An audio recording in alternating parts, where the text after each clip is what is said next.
Spirit Forge! We're gonna need a little backup. Because everything's just blowing up, dying on fire. You know, reverberating out from the center and stuff's exploding. They're strafing all my guys, and my grunts are running for cover the way grunts do. And elites and brutes and all these things together. The second you pick it up, you'll be drawn into it. It's just phenomenal. That was cool. When we started Halo Wars, I think it took us a while to get into the mindset of less is more. The simple controls and simple gameplay is actually just what people want and what's more fun anyway, so we always pull back towards that.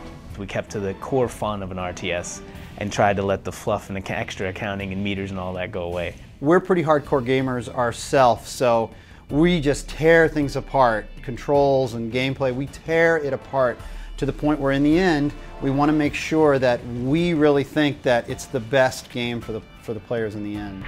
The civilians have no cover. They're dead without military support. There are a lot of ways to play this game. The way we expect people to play the game first is the campaign. In the multiplayer, you play a single leader. You play one of 3 UNSC leaders or one of 3 Covenant leaders. And that dictates your technology tree, and that dictates what upgrades and units you can get. In the campaign, it's much freer because you're playing as the whole of UNSC, so it's more mix and match. But then they can also play skirmish.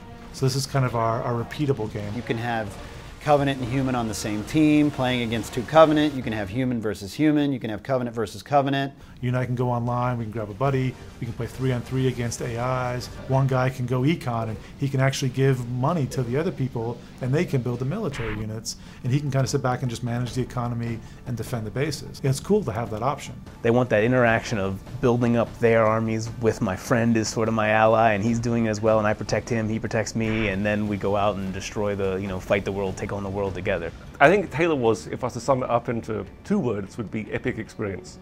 I mean, you get that when you play in the campaign mode, and you get that when you play online.